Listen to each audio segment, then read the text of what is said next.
1976 में कांग्रेस ने इमरजेंसी के दौरान हमारे संविधान का बेसिक स्ट्रक्चर बदल दिया था, मूल ढांचा बदल दिया था।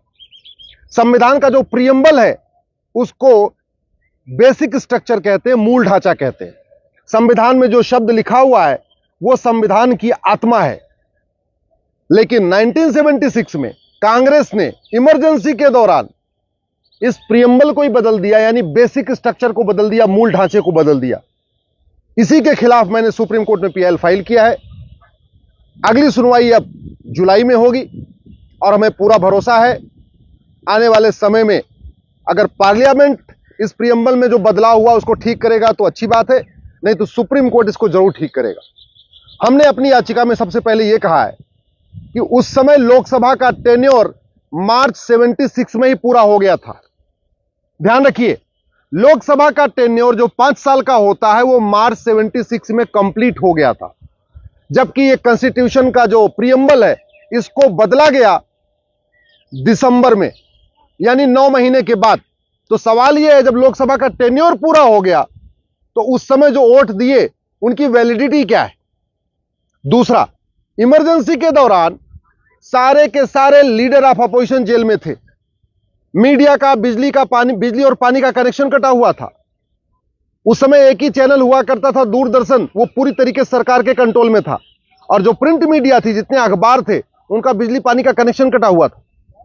मीडिया के लोग जनरेटर की मदद से तो पेपर छापते थे। पूरे देश को जेल बना रखा था। आर्टिकल जो फंडामेंटल राइट है उसको खत्म करके रखा हुआ था। हाई कोर्ट, सुप्रीम कोर्ट जो जाते हैं हम लोग किसी कानून के खिलाफ या किसी सरकार के आदेश के खिलाफ, वो अधिकार भी छीना हुआ था। यानी आर्टिकल 32 में सुप्रीम कोर्ट आने का अधिकार छीन लिया था और आर्टिकल 226 में हाई कोर्ट जाने का अधिकार छीना हुआ था। तो ऐसे में हमारा यह कहना है, जो कॉन्स्टिट्यूशन में प्रियम्बल में जो बदलाव हुआ ये बिल्कुल गलत है। इसको रिस्टोर करना चाहिए।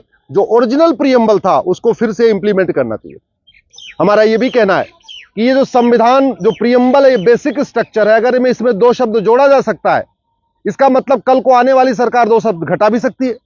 अगर सरकार को यह अधिकार मिल गया कि वो प्रियम्बल में कुछ जोड़ सके, तो इसका मतलब सरकार को यह भी अधिकार मिल जाएगा वो प्रियम्बल में कुछ घटा भी सके।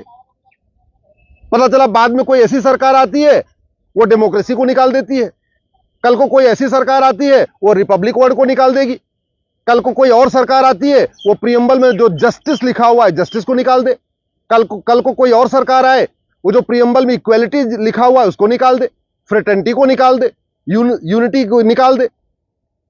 तो ये बिल्कुल ठीक नहीं है। इसलिए कॉन्स्टिट्यूशन के प्रियम्बल में बदलाव की इजाजत नहीं मिलनी चाहिए। संविधान निर्माताओं ने लंबी चर्चा के बाद यह कहा था ये हमारा प्रियम्बल है और इसमें न सोशलिस्ट वर्ड होगा न सेकुलर वर्ड होगा। इसके बावजूद इमरजेंसी के दौरान, उस आपातकाल के दौरान जब पूरा देश गंभीर खतरों से चल रहा था, पूरे देश में एक इमरजेंसी लगी हुई थी, कांग्रेस ने संविधान के मूल ढांचे को बदल दिया। इसको ठीक करना जरूरी है और मुझे पूरा विश्वास है आने वाले टाइम में इसको सुप्रीम कोर्ट जरूर ठीक कर लेगा। हमारा यह भी कहना है कि अगर ये जो कॉन्स्टिट्यूशन का प्रियम्बल है, अगर इसमें कुछ जोड़ सकते हैं, नया जोड़ना भी है, तो वो प्रियम्बल के नीचे जोड़ना चाहिए। जब एक बार प्रियम्बल पे डेट पड़ गई कि 26 नवंबर 1949 को यह प्रियम्बल तैयार हो गया, हमारे संविधान निर्माताओं ने कहा है कि 26 नवंबर 49 को हमने इस कॉन्स्टिट्यूशन को अडॉप्ट कर लिया, यानी प्रियम्बल उसी दिन फ्रीज हो गया। अब प्रियम्बल में बदलाव नहीं कर सकते। अगर प्रियम्बल के साथ कुछ नया जोड़ना है तो नीचे जोड़ सकते हैं।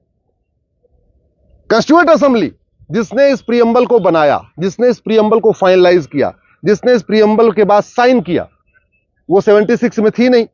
यानी 1976 में जब ये संविधान जो प्रियम्बल बदला गया है, ना उस समय लोकसभा थी ना उस समय संविधान सभा थी। तो सवाल यह, जब संविधान सभा भी नहीं है, लोकसभा भी नहीं है, तो ये बदलने का अधिकार कैसे मिल सकता है? उस समय जो टेन्योर बढ़ाया गया था लोकसभा का, वो केवल और केवल इमरजेंसी काम के लिए बढ़ाया गया था। संविधान का बेसिक स्ट्रक्चर बदलने के लिए नहीं बढ़ाया गया था।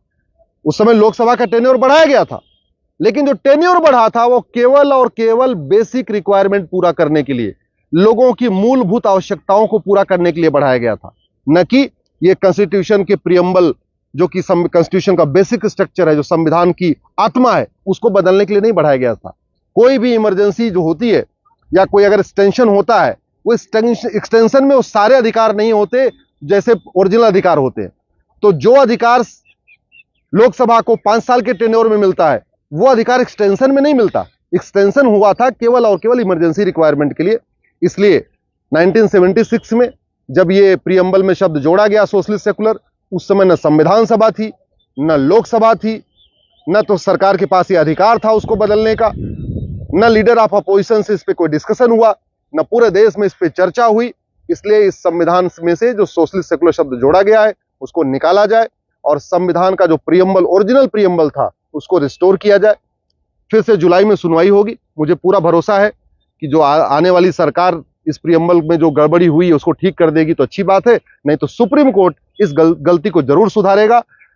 प्रीएम्बल को बदलने में due process of law follow नहीं हुआ है, प्रीएम्बल को बदलने में रूल ऑफ लॉ फॉलो नहीं हुआ है, प्रीएम्बल को बदलने में जो कॉन्स्टिट्यूशन अमेंडमेंट का प्रोसीजर है वो नहीं फॉलो हुआ है। और सबसे इंपॉर्टेंट है कि अगर हमने एक बार प्रीएम्बल को बदलना शुरू कर दिया, आने वाली सरकारें लगातार बदलती जाएंगी।